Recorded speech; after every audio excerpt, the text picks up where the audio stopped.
Kababayan Today. And now here is No History, No Self with Professor Brandon Reilly discussing ancient Filipino marital customs for the month of June on Kababayan Today. Panuorin natin to.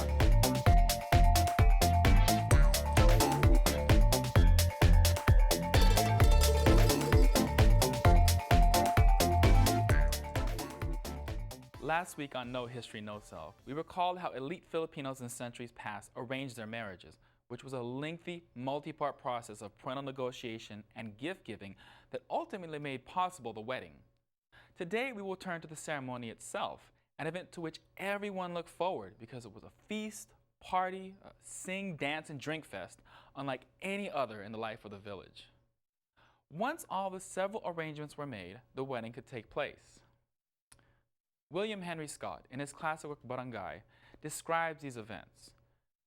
During these weddings, he writes, quote, "The bride and groom were seated beside one another after her shyness was overcome with suitable gifts. They were tied together by the hair for a short time and then served a plate of rice, from which they each took a handful and squeezed it into a ball.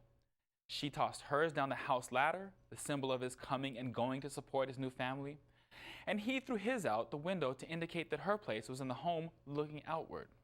Then, as they drank together, an old man rose and made public the announcement of their match, stated the conditions pertaining to the bride price in case either one went astray, and then called on those present to act as witnesses.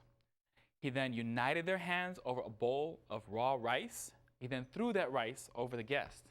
End quote. Very similar to today, of course. All of these more formal rituals were then followed by more casual ones. The bride and groom would then retire to the room where she was kept as a binukot, or secluded maiden. Attendees would harass them in that room to the point of even sometimes setting fires to smoke them out. The father of the bride would dispense gifts to the groom's family. Guests from both sides and villagers in general would steal one another's turbans, called in the Visayas pudong, because if someone stole one's pudong, one would have to pay money to the turban thief to have that headpiece returned, and more. People sang, danced, ate, drank, and were merry in probably ways that are a little different from our own weddings today. They were events that villagers genuinely enjoyed and formed a meaningful part of, whether they were propertied or not, whether they were rich or poor. These marriages were themselves both less progressive and more progressive than our own, and at the same time just simply different. On the one hand, elite men practiced concubinage, the practice of marrying more than one woman, taking more than one wife. Their doing so, of course, literally equated one man with several females. On the other hand, divorce as a practice was common and quite unproblematic. In this context, such was a positive development, not because it's a good thing for couples to divorce per se, and divorce in this context, like marriage itself, was an affair between families more than individuals, but because the practice itself demonstrated the ability of women and their families to withdraw from a contract of sorts that was unfavorable to them.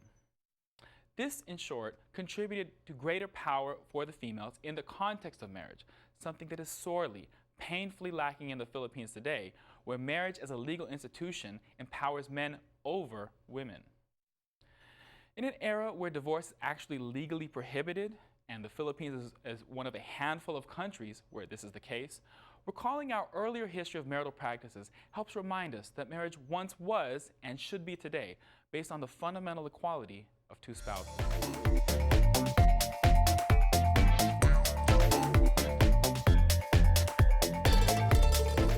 Maraming salamat po. Magbabalik kami dito sa Kababayan Today. Don't go away. We'll be right back.